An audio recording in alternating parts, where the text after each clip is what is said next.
నబీల్ గారు wild card entries ని target చేస్తున్నారు, ఎందుకు అనుకోవచ్చు? అంటే ప్రోమోలో కూడా చూసినాం, అవినాష్ తో గొడవ పడుతున్నాడు, రోహిణితో గొడవ పడుతున్నాడు.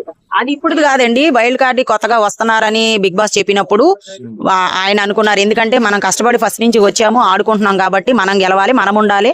వైల్డ్ కార్డ్ ఎంట్రీస్ వాళ్ళు వచ్చినప్పుడు వాళ్ళు గెలవకూడదు, మనమే ఆడాలి గట్టిగా అని చెప్పి అప్పుడు అనుకున్నదండి. వాళ్ళు ఇప్పుడేం అనుకోలేదు.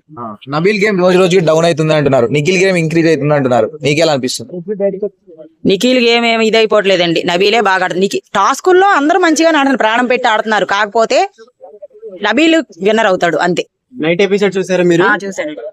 గౌతమ్ వర్సెస్ నిఖిల్, వాళ్ళిద్దరితో ఎవరు రైట్? ఇద్దరిది ఎవరు రైట్ అంటే నిఖిల్ చేసింది రాంగే, ఒకప్పుడు చేశాడు అది. అప్పుడు టాపిక్ ఈ వారంలో తీయడం రాంగ్, గౌతమ్ది రాంగ్. అంటే అక్కడ తీయవలసినంత అవసరం లేదు యాక్చువల్. అంటే గేమ్ లాడే పృథ్వీని ఎలిమినేట్ చేసి విష్ణుప్రియ ఏం ఆడలేదు, ఆ విష్ణుప్రియ ఉండడం ఎందుకు సర్వైవ్ అవుతుంది అనుకుంటా? గేమ్ ఆడే పృథ్వీ ఎందుకు వెళ్ళిపోయాడంటే అండి, నేను కూడా యాక్చువల్ గా అదే ఆలోచించాను. విష్ణుప్రియ ఉంది కాబట్టి పృథ్వీ ఇన్ని రోజులు ఉన్నాడు, విష్ణుప్రియ లేకపోతే పృథ్వీ ఇన్ని రోజులు రన్ అయ్యేవాడు కాదు. ఎందుకంటే గేమ్ ఒకటే ఆడేయడం, టాస్క్ ఒకటే ఆడేయడం కాదు కదా, బిహేవింగ్ అన్ని కూడా ఉండాలి. సో విష్ణుప్రియని ఎందుకు ఉంచారంటే కనీసం ఈ వారం రోజులన్నా ఆమె కోసం ఆమె ఆట ఆడుతుందా లేదా అని ప్రజలు ఉంచారు ఆమెని. సో విష్ణుప్రియ ఇప్పుడు పృథ్వీ వెళ్ళిపోయింది కదా, విష్ణుప్రియ మళ్ళీ నిఖిల్ తో లవ్ ట్రాక్ ఏమైనా నడిపే ఛాన్స్ ఉందా? మళ్ళీ నిఖిల్ తో ఎవరైనా నడపొచ్చండి లవ్ ట్రాక్, ఎందుకంటే ఆయన ఎవరు నడిపినా గానీ ఆ ట్రాక్ లో ఆ పడవలో ఆయన ఎక్కేస్తా ఉంటాడు, దిగిపోతా ఉంటాడు. ఓకే, అవినాష్ విన్నర్ అయ్యే ఛాన్స్ ఏమైనా ఉందా మరి?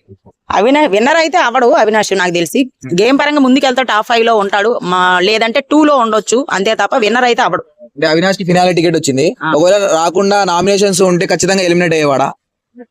ఆల్రెడీ అయ్యాడు కదండి, ఆల్రెడీ అయ్యాడు. నామినేషన్ అయితేనే నబీలు షీల్డ్ ఇచ్చి ఆయనకి సేవ్ చేశారు. ఇప్పుడు ఒకటేసారి వచ్చిండు, ఒకటేసారి రాగానే నామినేట్ అయ్యిండు.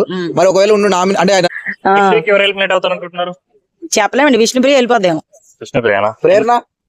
ప్రేరణ విష్ణుప్రియ వెళ్ళిపోతారు, మిగిలిన వాళ్ళందరూ ఫైనల్ కి వెళ్తారు. ప్రేరణ గురించి 2 మాటలు చెప్పాలంటే మీరు ఏం చెప్తారు? ఇన్ని రోజులు సర్వే అయింది అతను, తన గురించి ఏం చెప్తారు మీరు? తన గేమ్ అయితే బాగా ఆడుతుందండి, ఎప్పుడు ఎవరితో గొడవ పడుతుందో, ఎందుకు గొడవ పడుతుందో తెలియదు, ఆమెకి క్లారిటీ లేదు.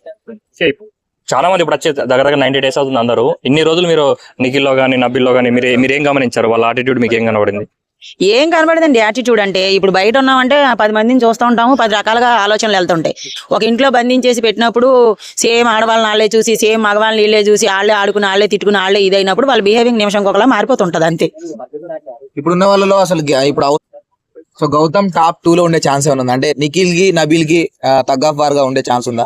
ఉండొచ్చండి. గౌతమ్ ఇప్పుడు సర్వే అవుతున్నాడు అంటే మణికంఠ వాళ్ళని మనం అనుకోవచ్చా?